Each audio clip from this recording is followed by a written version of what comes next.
All right, we're going to hear Mingo, Logan Coal Company versus Owens, and Mr. Mattingly, when you're ready.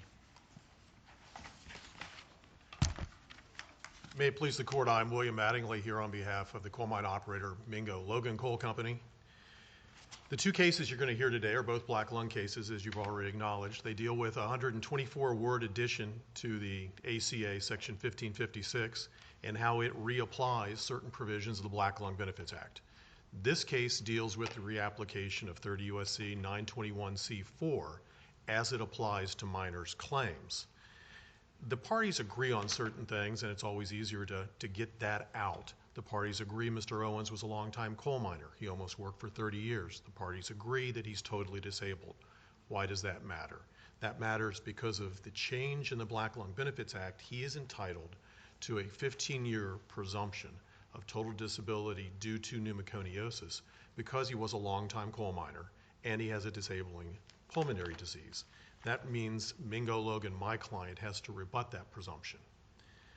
So once the administrative law judge found correctly that the presumption was invoked, the administrative law judge concluded that Mingo Logan had to rule out coal mine employment as the cause of the disability, and that's where we start to go astray. 30 U.S.C. 921c4 has two provisions. It says the secretary may rebut the presumption of total disability due to pneumoconiosis by showing there's no pneumoconiosis or that the pulmonary impairment did not arise out of or in connection with employment in a coal mine. That second provision, the disability rebuttal provision, is the focus of the argument here this morning. And the real question is, must a coal mine operator rule out any possible connection between coal mine employment and disability, or can the operator show impairment from pneumoconiosis but still show something else was the cause of the disability? That is to say, can an operator show pneumoconiosis is mild and some other disease explains the disabling pulmonary disease and still rebut? Now, Section 921C has five subsections. So you say the two provisions attributed to the secretary doesn't cover the full logical possibilities, that there's a third logical possibility, which is the causation between pneumoconiosis and the disability. That is correct. And in showing that connection, you suggest that you would be able to show a focus on the substantiality of the causation. Yes. If it's mild, it's not substantial, or at least try. That's a pretty narrow gate, but logically, you're saying it exists. It is. So therefore, it's meaningful that the word secretary was used and limited by usury, and so that you should be able to, under that provision, you should be able to try to prove this third logical possibility. That is exactly. That's the gist of your argument. That's the gist of the argument. That 921C has 5 subdivisions. The fourth one, for whatever reason, says it's limited to the secretary. The agency agrees with me. Page 11 of their brief, footnote 5, they say that an employer can rebut the presumption. And with some persuasion, they argue that the two provisions attributed to the secretary, the way to rebut, are all of the logical possibilities. And I must say, you start looking at the act and the way things are defined and causation of this and causation of that, it gets mighty close. And we were trying to figure out logically whether there is an opportunity for you to prove anything else other than those two things to rebut. And your argument is you would focus on the substantiality of causation between pneumoconiosis and the disability. Correct. Using the sentence in Ussery that we cited in our brief that says the operator should be able to rely on showing pneumoconiosis is mild and still be able to rebut the presumption. For mild, I assume you say it's not, doesn't fit within the causation, partial causation. Correct. And then, we get there. Then how do you, I mean, even assuming that, then how do you rebut the presumption?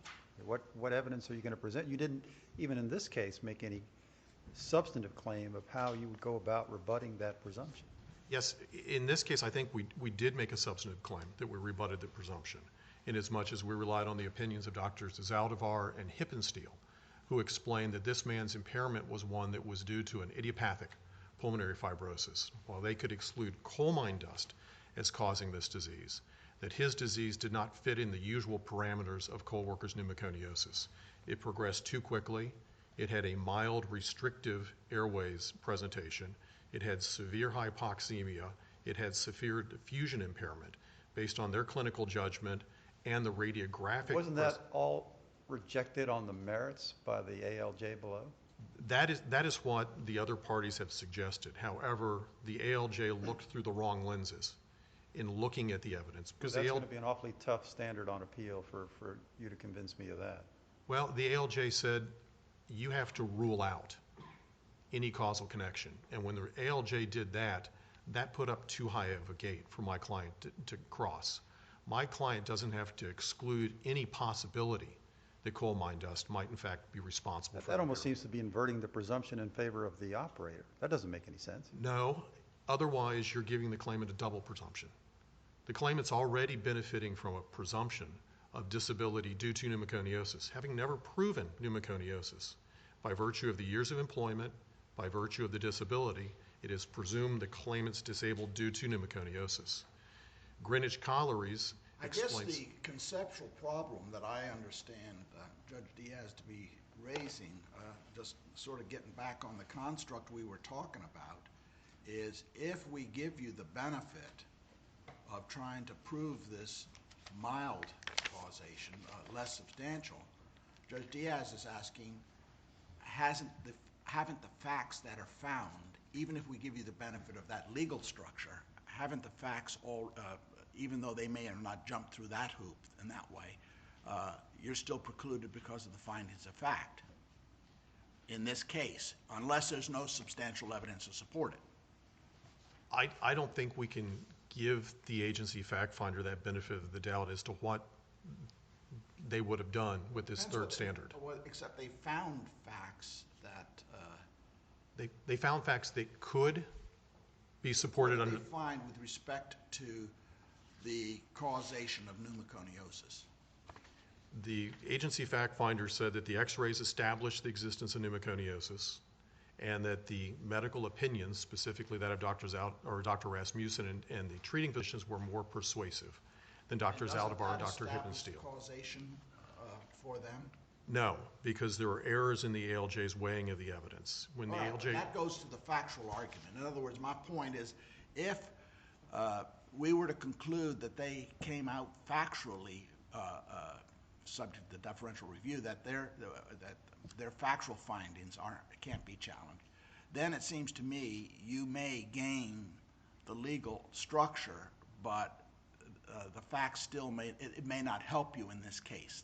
I think that's the question Judge Diaz is presenting. I may win the battle but lose the war. Well, if you can characterize, it may not be a battle or a war. I mean, I don't know. It's a legal structure that you may be correct on, but it may have no import with respect to whether he gets benefits in this case. One of the reasons we have to go back and reset the ALJ's gyroscope to look at the three different issues is because of the question of this rule-out standard. The rule-out standard is a child of the prior regulations. The prior regulations were the 727 I have a question regulations. about that, Mr. Mattingly, which is really a lot more fundamental than the discussion so far. Your focus on usury in the statute confuses me a little bit, because aren't we here on the regulation? Well, we are here on the statute. No, Or you mean the regulation? my question is, aren't we here on the regulation? I'm glad to argue on And the usury regulation. doesn't say anything about the regulation. Usury, And as I examined the record, you didn't say anything about the validity of the regulation before the board. the regulation is invalid because what the secretary did was just... But did you raise that issue before the board? I believe it was raised. I can go back. Can you point to me in the record? I will double check Okay. and come back and tell you. But in You any do agree that you needed to raise the validity of the regulation before the board for this court to examine that issue? Respectfully, no, I don't agree because You don't? it would have been useless before the board. The board's case law was... So you're invoking a futility exception? Has this court ever adopted a futility exception in the administrative context? I believe it has. Okay, and you'll address that when you I will. come back to us on rebuttal. Okay. You would be invoking the statute, and the regulation is a little broader. The regulation tries to trace the statute. Well, It it's does a not- lot broader, isn't it? Because the statute only applies to the secretary. Right. And the regulation, the secretary says, oh no, we think this is a good rule and it should apply to operators as well. And that's the problem. The director or the secretary doesn't make any provision for what usury said the operator can do, and that is rebut in methods the secretary can't. And you're going to tell us where you made that argument before the board? I will. Okay. The regulation at issue 718-204 is the key to this case, I think, because the claimant has to show pneumoconiosis is causing a material adverse effect on the pulmonary impairment or materially worsens or aggravates the pulmonary impairment. So the converse ought to be able to be shown for the employer to establish rebuttal. Now, if the employer can show that pneumoconiosis didn't have a material adverse effect or materially worsened, it logically stands to reason that you could be showing pneumoconiosis caused some impairment, but it didn't make a difference. That provision wouldn't be allowed under the two-pronged interpretation by the agency, which says you have to disprove the existence of pneumoconiosis or rule out it causing any of the disability in any particular case. So that is what the permanent regulations have defined disability to be, and when you examine that, the operator has to be able to show pneumoconiosis can be mild to establish that the presumption can be rebutted. It's a small window.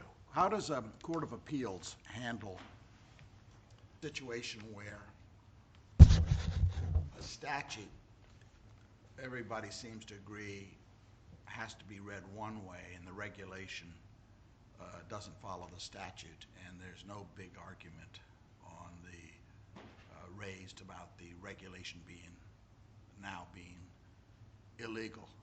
I mean, can we choose to apply the statute and ignore the regulation in that circumstance, or are we bound to apply the regulation and bypass a statute which has seniority, so to speak? I think the statute trumps the regulation. It does on a challenge. The question is, how do we handle it if we don't have a challenge before us? When we have we recognize a incompatibility between the statute and the regulation. Yeah, I answer. The futility doctrine helps from that standpoint, that the board case law was clear that the regulation would be applied regardless of what the statute had to say, so that this court can handle the de novo law question. And I think that's the real issue. Does this court have the power? Can we handle it sua sponte? Yes. All right. You've got some rebuttal. Mr. Klein, are you next?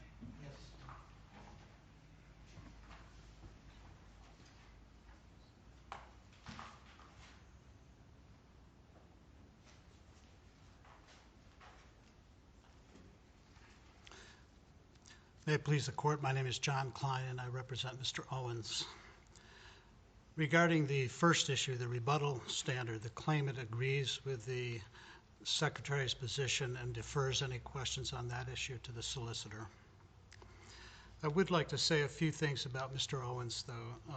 As Mr. Mattingly said, he was an underground coal miner for 29 years. He developed a severe total pulmonary disability, and he is essentially a non-smoker and had no other pulmonary risk factors other than his 29 years of exposure to coal mine dust, which included working 13 years in a 42-inch coal seam and a lot of exposure to both rock and silica dust. His claim has been in litigation for over 4 years, and he literally went to his grave worrying about whether his benefits would be upheld. His wife still lives with that uncertainty. Regarding the merits, there are very few of these claims that are strictly textbook, but this case is reasonably close. The ALJ found that a preponderance of the X-ray evidence supported pneumoconiosis and also the CT scan evidence. The ALJ gave credit to Dr. Rasmussen's finding of disability due to pneumoconiosis, and that was supported by the miner's 2 treating pulmonologists. Consequently, the employer failed to prove by a preponderance of evidence that Mr. Owens did not have pneumoconiosis or that his impairment was not caused by or arise out of his coal mine employment. The employer's experts maintain that Mr. Owens has an idiopathic disease of unknown cause, which in itself is an indication of uncertainty. The employer's experts acknowledge that the diagnosis requires exclusion of other known risk factors, and the ALJ reasonably found that the employer's experts were entitled to less weight because they did not adequately explain why 29 years of exposure to coal mine dust was not a contributing factor, and they did not fully address the findings of pneumoconiosis by the two treating pulmonologists. The ALJ provided rational reasons for giving greater weight to Dr. Rasmussen because his opinion was supported by the positive x-rays and CT scans and the severe impairment on arterial blood gas studies, as well as the records of the treating pulmonologists. So as stated by the Benefits Review Board, the law judge's findings were supported by substantial evidence and determined that it was beyond the scope of review to reweigh them, particularly in a case like this where the miner had no other risk factors except for his 29 years of exposure to coal mine dust. Thank you for considering my All right, remarks. thank you, Ms. Ryan. Ms. Hurley?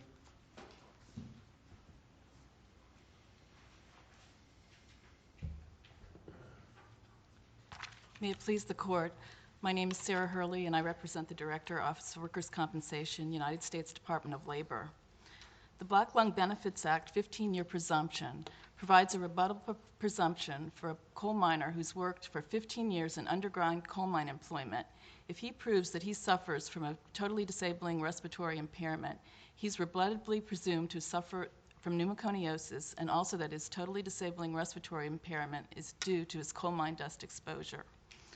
Everyone in this case agrees that the presumption can be rebutted in at least two ways. The party opposing entitlement can prove that the miner doesn't have clinical or legal pneumoconiosis, and they can also disprove the connection between the miner's disability and coal dust exposure. The issue in this case is what an operator must prove to establish rebuttal under the second method, showing that the miner's impairment did not... I understand them to actually be raising a third method, which they say is precluded if the statute is applied to them. And the third method would be to show that the pneumoconiosis was not of sufficient, didn't contribute sufficiently to the disability. And they would like to show that it's mild and it falls below that threshold, the statutory threshold of substantial contribution. And so logically, it seems like that would be available unless we were to read the statute. I gather your view is the statute, even if it says secretary, really lists the only two logical possibilities. That's exactly right, Your Honor. And they suggest that there is a third logical possibility, which I just described, and maybe you could address that. Yes, Your Honor, I understand, but your point. But our interpretation of the operator's argument that they're trying to disprove disability causation by proving that pneumoconiosis only, or coal dust exposure only contributed mildly to the impairment, that's really the second method. They're trying to disprove disability causation. The question is... Except that the second one just links causatively the pulmonary disease with the work. That's the causation, right? That's true. It says arising out of coal dust exposure. And so if they're unable to prove, they're willing to give you that, and they're willing to say he has pneumoconiosis, but they still want to rebut the requirement that the pneumoconiosis have some contributing or a substantial contributing cause to the disability, which is the fundamental statutory requirement for benefits.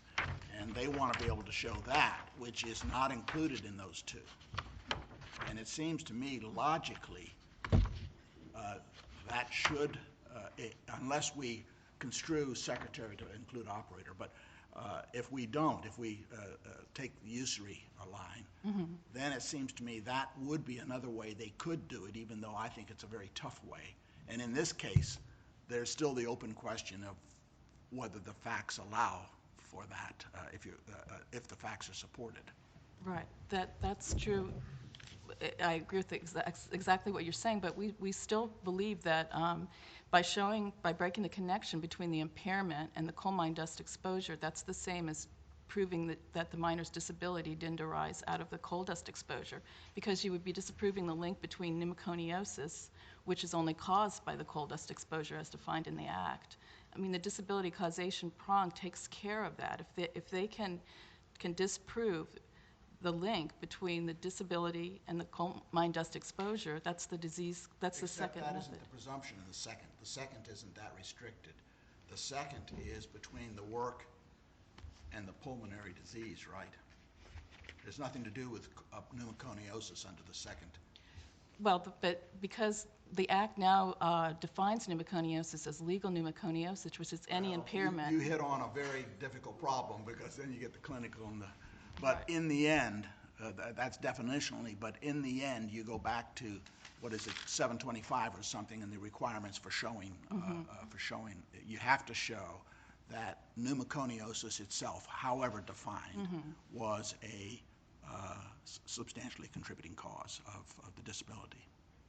Right, but this circuit and the department's regulations require an operator in this situation to rule it out, and that has been this court's precedent and the department's regulations for its long-standing. And it makes sense in this type of situation, because we have a minor. The whole idea behind the 15-year presumption was to assist a minor that had 15 years, a high-risk minor, for ease his path for eligibility. And in this case, a minor who invokes the presumption, he's already established his long-term dust exposure, that he has a totally disabling respiratory impairment, and he also really has established that he has pneumoconiosis. He gets a presumption of pneumoconiosis, and he gets a presumption that his disability came out of his work, coal mine work. Right. And so, but Well, I mean, if he didn't have pneumoconiosis, the operator could disprove pneumoconiosis. That's another well, that's method. another way. But they're not trying to do that. They're going to say, I guess they're arguing that he has enough evidence for pneumoconiosis. They just don't think it rose to the sufficient level of causation for the Right. disability. But Right. does the statute require a sufficient level of causation, or just that the pneumoconiosis be part of the disabling condition? The statute doesn't address I thought what it said substantial this. contributing cause. You have to get to a substantial level. But what does that mean? Well, it means more than a de minimis. It means more than a de minimis cause. It has to have some tangible effect on the minor's disability. And we have that on this record, right? No, we don't have that on this record. We have a credibility determination made by the ALJ that the doctor's opinions, who were sufficient really to rule out, just were plain not credible on any standard at all in this case. And in fact, this case doesn't even, the ALJ didn't even apply the rule-out standard in this case. Well, I think you misunderstood my question. We have a sufficient finding of disability. Oh, yes. Oh, definitely, yes. All parties agree that the Right. man was totally disabled due to Well, pneumoconiosis. to refine that question for my purposes a little bit, you would argue there is there's evidence to support a substantial contribution of pneumoconiosis. One of the doctors concluded that causation. Definitely, Dr. Rasmussen. Rasmussen, yeah. Yes. Yes, we would. Let me ask you about this problem that Judge Davis raised. The regulation does seem to be out of sync with the statute as it's now interpreted by usury. Well, How should an appellate court handle that? When we see the statute, and let's assume we want to construe, or we're bound to construe the statute the way usury, secretary means secretary. What do we do with the regulation that tends to trample that? you would look to see if our regulation, well, first you'd look to see if the statute definitely spoke to the issue, and it does. But you would also look to the agency's definition to see if it's a permissible interpretation of the statute. Well, what if we conclude it's not, we read it? Then I think that you would have to probably invalidate the regulation, I guess, if it's not a Sua permissible. sponte? Do you concede that the issue was preserved before the board? No, we don't concede that, no. Do you believe the issue needed to be raised before the board in order for us to consider it, other than sua sponte? Yes, Your Honor, we would. We would like a chance to address it, definitely, and we didn't have that chance. Return to my question, what if we're writing the opinion and we all of a sudden observe a regulation that we conclude is not justified by the statute? Do we apply the statute or do we apply the reg? Well, you would have to apply the statute, because the statute trumps the regulation, definitely agree. But we believe that Oh, I know you do. I'm excited. I'm going on hypotheticals and trying to figure out, because does seem to me, and I concede this part, that there is some tension between the reg and the statute as read under usury.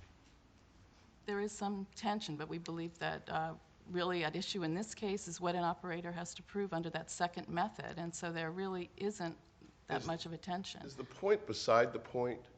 Because what usury said about the statute, as a matter of law, applies to the regulation? The Supreme Court's opinion on what the statute says does bind us, right, in our writing our regulation. We do concede that. So I take it from that concession that the operator didn't really have to raise the issue of the regulation if, in fact, the argument is the Supreme Court has already left this little window that we can climb through. Well, if the window exists, I think what you just said is that if the window exists in the statute, it exists necessarily in the regulation. That is true. The Supreme Court did leave us a window in usury in their footnote. They did leave open the possibility that an agency could promulgate substantive regs, perhaps where the statute is not clear. And I think perhaps you misunderstood me. What I mean, the window is the window the operator wants to climb through. In this case, he doesn't have to climb through the window in the statute because usury says the statute doesn't apply to the operator. But he's drawing from usury, if I understand the argument, the basis for a window in the regulation. And I thought you just agreed with that. I might want to refine that a bit. Okay. You got a little time to do that. That actually, the statute actually doesn't define what an operator must prove to rebut the presumption. Okay. I mean, the statute does say what the secretary must prove, but it doesn't say what the operator must prove. And I think, as we discussed in our brief, what the operator must prove is exactly what the secretary has to prove in this case. And that's basically our case. Okay. Mr. Mattingly?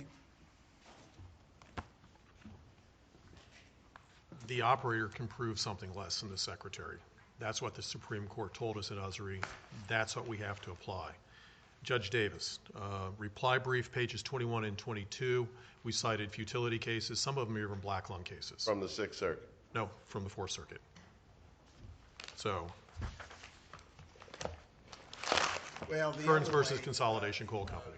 The question, what do you think about the suggestion Judge Davis makes that if we're going to read usury to construe the statute, shouldn't we also read usury to construe the reg under the statute? And I've got an easy way out of that. The regulation is written, doesn't apply to this case, because subsection E of that regulation says it only applies to claims filed before January 1, 1982. The agency still hasn't changed it. So while the agency may have to remodel that regulation for judges to apply it, at this point, everyone's just applying the statute.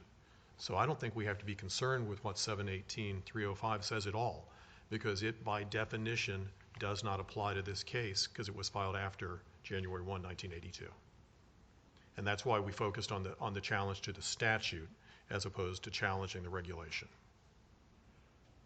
The only case cited on page 22 of your reply brief is Kearns from 1999 for the proposition that you apply the law as it exists now. The futility cases are on page 21, and they're Sixth Circuit cases. Okay, I may have misread that. I apologize. The rule-out standard is just too tough with the window that was left open by the usury decision, by the fact that the statute does not limit operators. So this case really needs to go back for the ALJ to apply that standard. The ALJ may get to the same result, but we don't know that until the agency fact finder has a chance to grapple with the evidence under that standard. Thank you. All right, thank you, Mr. Mattingly. We'll come down and greet counsel and then proceed on to our second case.